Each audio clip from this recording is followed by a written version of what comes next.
Christians in the West today are largely unaware of a profoundly important idea found throughout the early church.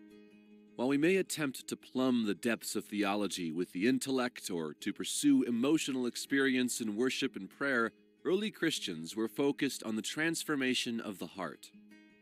This term may seem familiar, but as we will see, the ancient understanding of the heart can transform how we participate in the modern Christian life.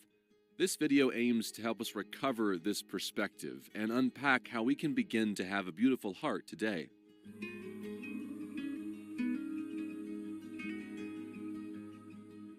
To get started, we will head to the remote Egyptian desert around the year AD 300.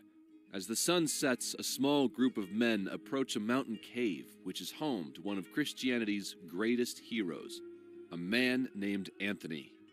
Anthony was a Christian monk who had lived in the desert for decades at this point, and despite his desire for solitude, somehow other monks and pilgrims always seemed to find him in order to get his advice. We have a record of the conversation that night in the desert, and it went something like this.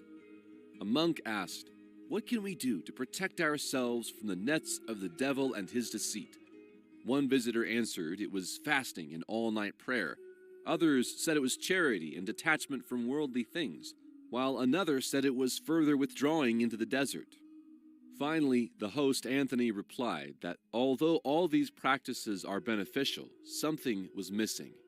After years in the desert, he had seen monks commit themselves to all these practices only to later fall away into evil deeds. So what can we do, his visitors asked. Anthony's answer can be summarized in 3 simple words. Watch your heart. The word heart may seem like religious jargon that doesn't have a substantial meaning, when in fact it describes the most real aspects of the human experience. A 4th century monk named Macarius described the heart as the throne of the soul. By this he meant that it's the part of the soul which perceives and directs our thoughts and actions. It's at the core of our internal world and guides our lives and personality.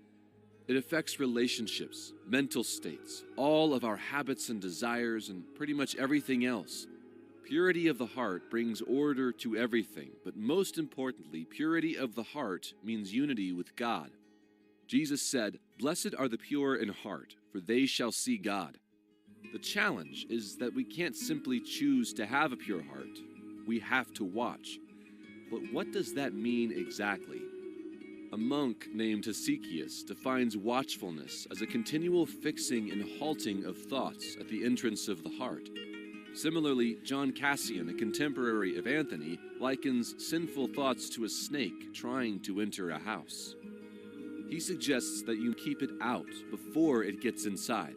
In the same manner, we try to stop dangerous thoughts from entering our hearts before they can get in and take root. This is where the battle for the soul occurs, at the door of the human heart. So, how do we watch our hearts? We created 3 practical videos about how Christians in the 1st century practiced watchfulness, and you can check them out below.